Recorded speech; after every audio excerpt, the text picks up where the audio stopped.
But however it came about, now, 20 years later, 18C is a statement of recognition and remedy for harm caused. In that way, it's anomalous as a vilification provision because its operation turns on harm rather than on the conduct of a perpetrator. And its anomalous nature, it would appear, makes it vulnerable to attack. In a drive for national uniformity, the numbers seem to be against it. I'd like to think, alternatively, 18C could show a way for others to follow.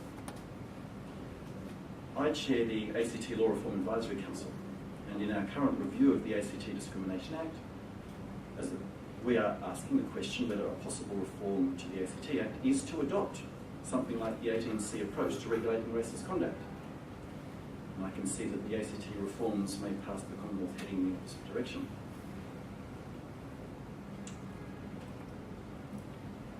So the idea of harm, I think, is central to our appreciating what 18C offers us and what, therefore, we are giving up some degree of free speech for. Despite its constitutional validity, its tightly circumscribed limitation on free speech, particularly when read with very broad defences in A&D, its compliance with fundamental common law rights, as I've suggested, and with international human rights, as I think is the case, and its long history of unremarkable and effective operation, 18C might be repealed in the name of free speech. To replace 18C with some version of the incitement model in the States and the ACT resiles from respecting the harm caused to a victim. It reasserts an exclusive authoritarian determination by a neutral bystander that conduct is wrong. A victim's real and reasonable sense of offence becomes irrelevant, and the standard for racist conduct is then set and assessed by those who have never, and could perhaps never themselves be subjected to such conduct. Those who enjoy the freedom of expression must be aware of the harm that can be caused by it. Free speech regulators must be aware that members of a racial minority can, and I think usually do, live all day, every day, conscious and made conscious of their different culture and heritage, their different skin colour, their different accent, their different practices, customs and preferences. No member of the Australian racial majority can understand what it is to have one's life defined by one's difference. When that difference is characterised as a deficiency, a sign of inferiority, offence is a real sense that is qualitatively different from any idea of offence that the majority can have. Only this week, some of you may have seen Beyond Blue's powerful media campaign designed to alert people to subtle and unconscious racism, to show us that just because we know not to demean a person with a slang reference to their race, doesn't mean that we don't still feel and act on an irrational sense of difference. For almost 20 years, federal racial vilification law has been admirably respectful of people's lived reality of racial difference. As the Beyond Blue campaign says, no one should be made to feel like crap just for being who they are. That is exactly what 18C tries to address. Advocates of speech that would be unlimited by anything like 18C and beyond the extensive free speech permit of 18D need to be honest and say that it is good for society, good for social cohesion, for public health, for a productive and happy community to make someone feel like crap just for being who they are. Victoria's admirable but curiously named Charter of Human Rights and Responsibilities reflects a common demand from rights skeptics that a claim for a right must be accompanied by the acceptance of a reciprocal responsibility. Many of those same rights skeptics claim the right to freedom of speech, for which the reciprocal responsibility is at least to do no harm. This is only John Stuart Mill's foundational liberal concept, the harm principle. While Mill allowed for the causing of offence, his conception of offence didn't come close to comprehending what we now understand to be the demeaning, hurtful seriousness of racial offence. It was one thing to allow speech that caused offence in robust drawing room debate among Whigs and Tories of the mid-19th century. It's another altogether to allow speech that causes offence to disempowered racial minorities in the pervasive world of global and social media. Recent law reform activity gives us some idea of how many are for causing harm through speech and how many are against. I'm going to give you a scoop for those of you who are tweeting. Let's see from this case. I'm going to assume for your benefit you're tweeting and not bored. The proposed racial vilification amendments were the subject of public submissions called for by the Attorney General. The Attorney General has since declined to publish the submissions even if the submitter gave consent.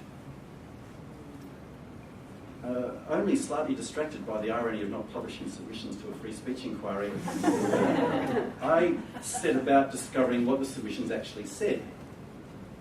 Now, I'm grateful to Sam for drawing to my attention, published in the most recent Victorian Bar News, an article by Senator Brandis where he says this, referring to the submissions that he called for, unpublished.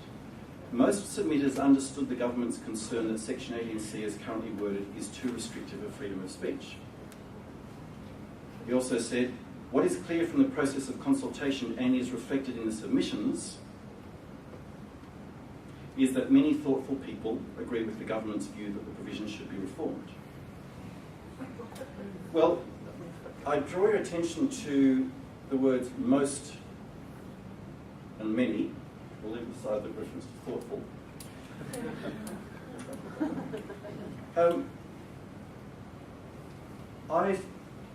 Trying to discover what the submission said, put in a Freedom of Information application. It was declined on the basis that it was beyond the Attorney General Department's resources to provide me copies of all 5,000 or more submissions. And I accepted that, it was fair enough. I actually didn't really want to see all the submissions. I just wanted to know whether they were for or against the proposed amendments. So I asked instead for the department's own collations of summaries, analyses and reports relating to the submissions, and bingo, I just recently received those documents. Now there are slightly different ways of counting the submissions, although not as different as that would explain what the Attorney General has said. The department did classify and count those submissions for and those against. But a complication in doing so is that some submissions actually would go further than the proposed amendment and would actually repeal vilification protection altogether, meaning they oppose the amendment but not because they support maintaining protection. Another complication is that some submissions were endorsed by multiple parties, meaning that a submission could be counted as 1 or 21. So with that in mind, here are the figures that Senator Brandis has not yet announced. Counting only the number of different submissions received, and not any multiple endorsements of those submissions, there are 4,104 submissions, of which 67%, 2/3, oppose the amendment. 29% support it, and 4% would repeal the protection altogether. Counting the number of submissions received and their multiple endorsements, there are 5,725 submissions, of which 76.5%, over 3/4, oppose the amendment.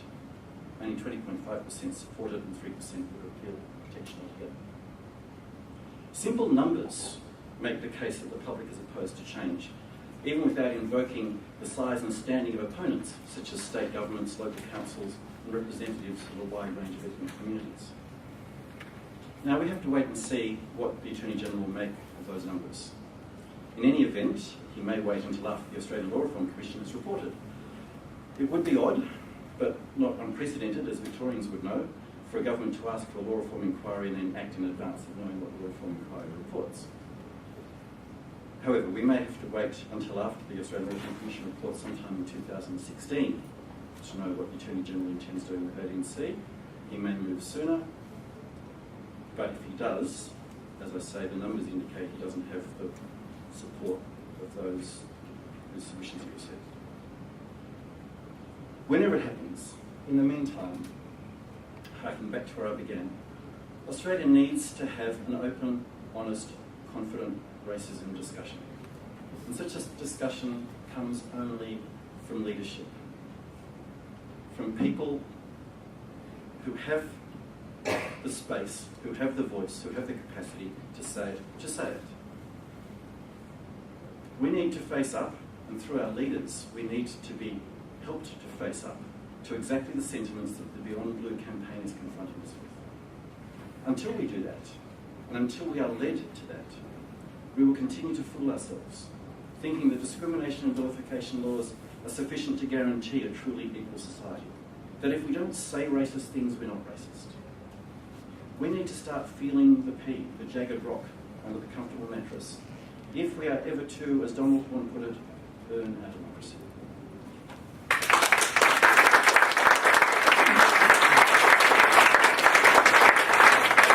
So here I got through that quicker than I had planned, which is good because I've left time for questions, which is the plan. So I'm happy to field your questions, and there are microphones here. Questions or observations?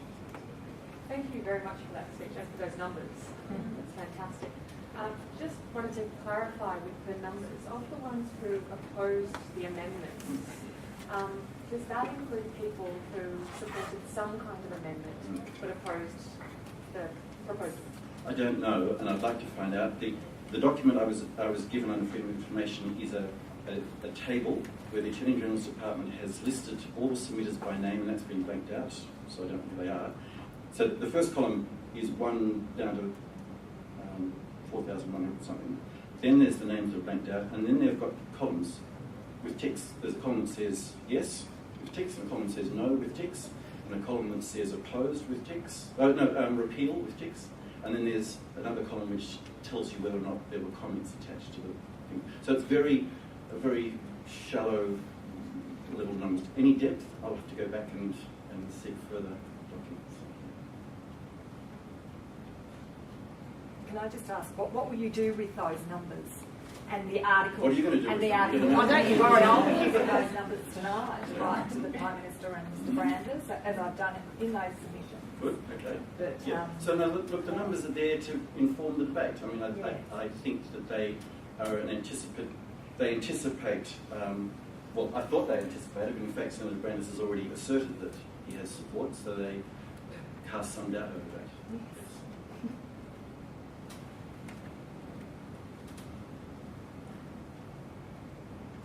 Thank you, Simon. That was very productive and intelligent. Wonderful to listen to, as usual. I had a question about other attributes. So you talked a lot about race and racial vilification and racial discrimination. And I was talking to someone about the consolidation project recently, and they were quite horrified at the idea that the Race Discrimination Act would be brought in with the other attributes like disability and age, for example.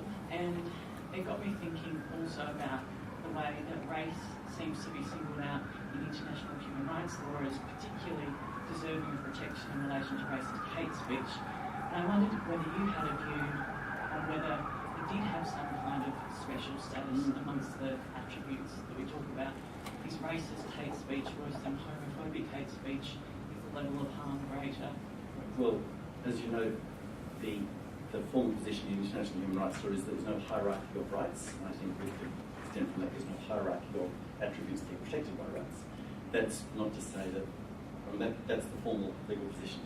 But some of you would know my colleague Neil Rees, who, if you're missing him from Melbourne, he's now on the Sunshine Coast.